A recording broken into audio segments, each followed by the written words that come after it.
Before we begin, subscribe to Ancient Hands if you are serious about real historical knowledge, practical survival wisdom, and the building methods that kept medieval structures standing long after modern ones fail.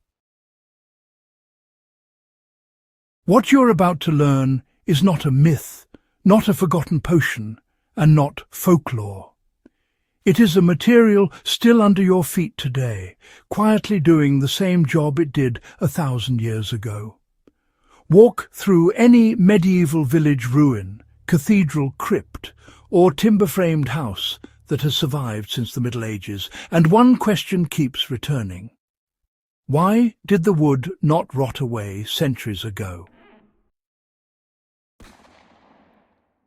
These structures endured rain, snow, damp ground, insects, and neglect without pressure-treated lumber or chemical preservatives. The answer is not hidden in rare manuscripts or secret guild recipes. The medieval anti-rot weapon was everywhere, visible, cheap, and so effective that builders trusted it with their lives and livelihoods. That weapon was lime, used deliberately and intelligently as a living defense against decay.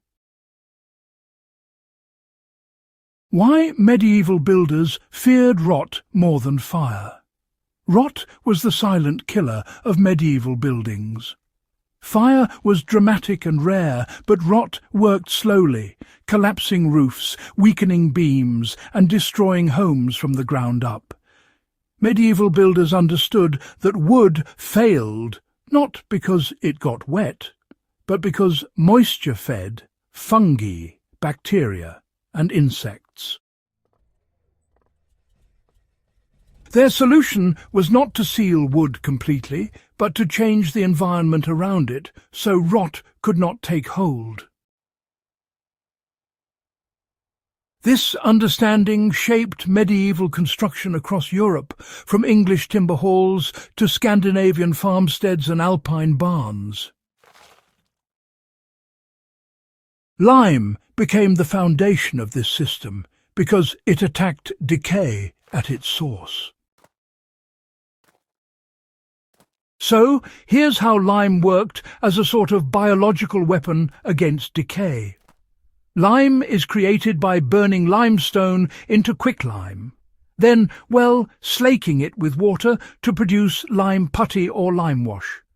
This whole process, you see, creates a highly alkaline material.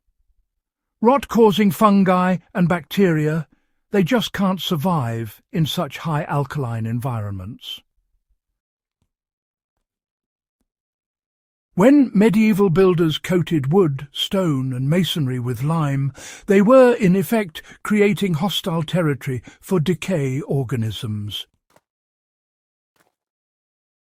Unlike modern paints or sealants, lime did not suffocate materials. It allowed moisture to move through walls while, killing what moisture normally feeds. This balance is why medieval structures could remain damp at times without becoming rotten. Applying this today is, pretty straightforward. Lime wash can still be made using hydrated lime and water, applied with a brush to wooden beams, fences, sheds, and even log structures. As it cures, it carbonates back into limestone, renewing itself over time. So, why was lime wash reapplied again and again, you might wonder? Well, medieval people did not see reapplication as a failure at all. Lime wash was often reapplied yearly or even seasonally, especially in places like barns, cellars, and timber interiors. Each fresh layer would, refresh the alkaline barrier, seal up those tiny micro-cracks, and sterilize the surfaces. Actually, this maintenance cycle mattered more than the thickness of the lime wash itself. A thin, breathable layer, renewed regularly, worked much better than any so-called permanent coating. For modern homesteaders, applying lime wash to outbuildings or crawl spaces just once a year can honestly dramatically slow rot and insect damage, without the need for any toxic chemicals. Now, you see, lime protected wood even when it touched stone or earth. One of the most dangerous places for rot, honestly, is where wood meets stone or soil. Medieval builders, they often placed lime mortar or lime-rich plasters between these materials. Lime absorbed moisture and neutralized decay organisms before they could attack the wood. This is actually visible in medieval sill beams that still survive in damp conditions. The lime around them, well, it sacrificed itself slowly while preserving the timber. These days, using lime mortar instead of cement around wooden posts or stone foundations restores this protective relationship. Why cement replaced lime and caused new problems? The decline of lime use began in the 19th century with Portland cement. Cement is strong, fast and rigid, but it traps moisture. When cement surrounds wood, water enters but cannot escape.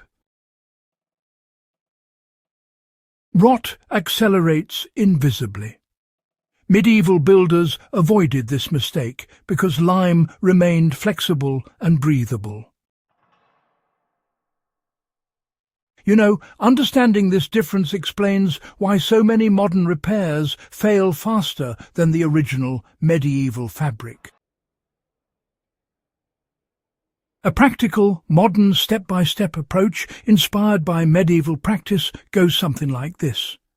To apply this knowledge today, well, you begin by identifying wood exposed to moisture, especially in places like sheds, cabins or barns. Clean the surface, but don't seal it. Then mix hydrated lime with clean water until it reaches the consistency of thin cream. Apply with a brush, working it into the cracks and joints. Allow it to dry naturally without using any forced heat. And you know, it's best to repeat this once or twice a year, especially if you live in a damp climate. For ground contact areas, you should replace cement-based mortars with lime mortar where possible. Also, make sure drainage exists so water moves away, rather than pooling. This combination mirrors medieval logic exactly. Why lime also discouraged insects and mould. Insects avoid alkaline environments. Lime-treated surfaces discourage beetles, ants and termites long before chemical insecticides existed. Mould spores landing on lime-washed walls failed to colonize. This is why medieval barns and granaries relied so heavily on lime coatings. Modern survivalists benefit from this without introducing toxins into living spaces. Lime remains safe, renewable and repairable. The true lesson is not the material itself, but the mindset. Medieval builders worked with nature rather than fighting it. They accepted moisture, planned for decay, and used materials that failed gently and visibly rather than catastrophically. Lime was never hidden by secrecy. It was hidden by familiarity. When everyone uses something daily, it stops being noticed. If this kind of grounded, historically accurate knowledge matters to you, subscribe to Ancient Hands, share this guide with fellow history enthusiasts and builders, and help preserve the practical wisdom that modern construction forgot but still desperately needs.